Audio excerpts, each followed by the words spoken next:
சிந்தையில் கல் விரும்பி சிவசிவா என்பதைப் போல வந்தே மாதரம் என்பார் கிளியே, ஆனால் மனதில் அதனை கொள்ளார். மகாகவி பாரதியார் உடைய வரிகள் இது. வந்தே மாதரம்னு சொல்லக்கூடிய பலரும் உதட்டில் தான் அதை உச்சரிப்பாங்க, அவருடைய உள்ளத்தில் தேசபக்தி இருக்காது, அந்த பாடலுடைய அர்த்தம் இருக்காது அப்படின்னு மகாகவி பாரதி யாருக்காக சொன்னார் அப்படின்னு தெரியல. ஆனால் நாடாளுமன்றத்தில் வந்தே மாதரம் பாடலுடைய 150வது ஆண்டு என்று மோடி ஒரு 10 மணி நேர விவாதத்தை துவக்கி வைத்திருக்கிறார். பாரதி சொன்னதை மாதிரி மோடியினுடைய உதடு மட்டும்தான் இதை உச்சரிக்குது, ஆனால் இது உள்ளத்தில் அதனுடைய அர்த்தம் இருக்கா அப்படின்னு ஒரு கேள்வி கேட்க வேண்டிய அவசியம் இருக்குது. அந்த பாடலுடைய தமிழ் பதத்தை பாரதியார் மொழிபெயர்த்து எழுதியிருக்கிறார். அந்த பாடல் எப்படி ஆரம்பிக்குது? வந்தே மாதரம் சுஜலாம் சுபலாம் மலையஜ சீதலாம். இந்த வரிகளுக்கு இது ஒரு வங்காளி மொழி பாட்டு, சமஸ்கிருதத்துலேயும் வந்திருக்கு. இதனுடைய அர்த்தம் என்ன?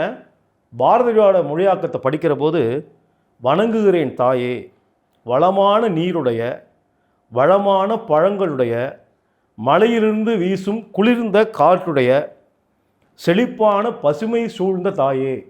இதுதான் அந்த பாட்டினுடைய தமிழ் பதம். வந்தே மாதரம் என்கிற இந்த வார்த்தைகளை உச்சரிக்கக்கூடிய மோடி, பாரத மாதாக்கு ஜே என்று சொல்லக்கூடிய அவருடைய அரசு வந்தே மாதரத்தையோ அல்லது பாரத மாதாவையோ வணங்குகிறார்களா, பாதுகாக்கிறார்களா என்று சொன்னால் மிகப்பெரிய கேள்விக்குறி இருக்குது. இந்தியாவுடைய வளங்களை முறுக்க கார்ப்பரேட் நிறுவனங்களுக்கு தாரை வார்த்து விட்டு, ரொம்ப ஒரு கவிஞன் எழுதினான், 2 வரியில் எழுதினான். பெரிய வீட்டை கட்டினான், வீட்டின் பெயர் அன்னை இல்லம், ஆனால் அவன் அன்னை இருப்பதோ அனாதை இல்லம். அது மாதிரி உதடுகள் உச்சரிப்பது வந்தே மாதரம், ஆனால் இந்தியாவுடைய எல்லா வளங்களையும் தன்னுடைய கார்ப்பரேட் நண்பர்களுக்கு தாரை வார்த்து விட்டு பாராளுமன்றத்தில் அதை நீட்டி முழக்கி கொண்டிருக்கிற மோடியை பார்த்து தான் 100 ஆண்டுகளுக்கு முன்பு பாரதி எழுதினானா அப்படிங்கிற ஒரு ஐயம் நமக்கு எழுது. சரி, இந்த பாட்டு எப்போ பாடப்பட்டது? ஆனந்தமடம் என்கிற நாவலில் பங்கிம் சந்திர சாட்டர்ஜி எழுதிய பாட்டு இது. இந்த பாடல் 1875 எழுதப்பட்டது. ஆனால் 1905 தான் நாடு முழுக்க பிரபலமாக்கப்பட்டது. எப்போ?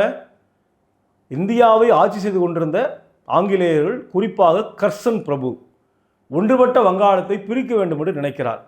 ஏன் நினைக்கிறாரு? இந்துக்களும் இஸ்லாமியர்களும் ஒன்றாக இணைந்து பிரிட்டிஷ் ஏகாதிபத்தியத்துக்கு எதிராக போராடுகிறார்கள். இந்த ஒற்றுமை அவர்களுக்கு ஒரு அச்சத்தை உருவாக்குகிறது.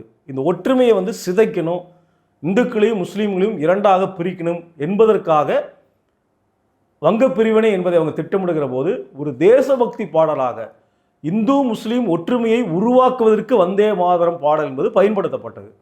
குறிப்பாக அன்றைக்கு நடந்த காங்கிரஸ் மாநாட்டில் தலைமையேற்றவர் ரசூல், ஒரு இஸ்லாமியராக கூடிய ரசூல் தலைமையில் நடந்த மாநாட்டில் அன்றைக்கு இந்துக்களும் இஸ்லாமியர்களும் ஒன்றாக பாடி இந்தியாவுடைய வளங்களை பாதுகாப்போம், பிரிட்டிஷ் ஏகாதிபத்தியத்தை விரட்டி அடிப்போம், வங்க பிரிவினை எதிர்ப்போம் என்று முழங்கிய பாடலை இன்றைக்கு இந்தியாவில் இந்துக்களையும் இஸ்லாமியர்களையும் பிரிப்பதற்கு மோடியும் ஆர்எஸ்எஸும் பயன்படுத்துகிறார்கள் என்பதுதான் ரொம்ப விசித்திரமானது.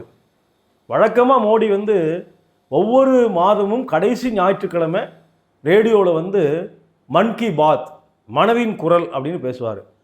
ஒவ்வொரு ஞாயிற்றுக்கிழமையும் அவர் பேசக்கூடிய அந்த உரையில் இடம்பெறக்கூடிய வரிகள், வார்த்தைகள் ஒரு மனதிலிருந்து வர்றதா அப்படின்னு தெரியல.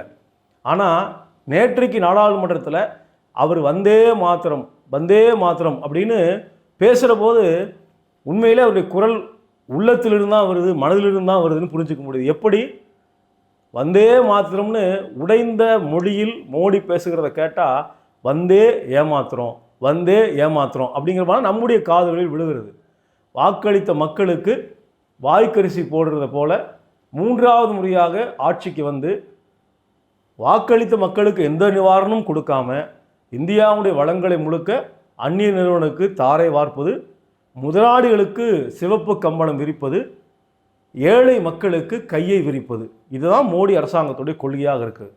அப்போ தேசம் என்றால் அது மண்ணல்ல, அந்த தேசத்தில் வாழ்கிற மக்களுடைய வாழ்க்கையை, இந்தியாவுடைய மதச்சார்பின்மையை, மக்கள் ஒற்றுமையை, இந்தியாவுடைய எதிர்காலத்தை எது குறித்தும் கவலைப்படாத நம்முடைய பிரதமர் மோடி வெறும் அலங்காரத்திற்காக நாடாளுமன்றத்திலே தன்னை நிரூபித்துக் கொள்ள வேண்டும் என்பதற்காக வந்தே மாதரம் என்கிற இந்த முழக்கத்தை வைப்பதை மக்கள் ஒருபோதும் ஏற்றுக்கொள்ள மாட்டார்கள்.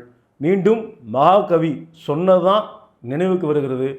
வந்தே மாதரம் என்பார் கிளியே, இவர் வாய்ச்சொல்லில் வீரரடி என்று சொல்லியது போல, வெறும் வாயை மட்டுமே நம்பி இந்திய மக்களை ஏமாற்றிக் கொள்கிற மோடி வகையராக்களுடைய முயற்சியினுடைய மற்றும் ஒரு எடுத்துக்காட்டு தான் இந்த வந்தே மாதரம் என்கிற இந்த பாடல்களுக்கு அவர் அளிக்கிற விளம்பரம்.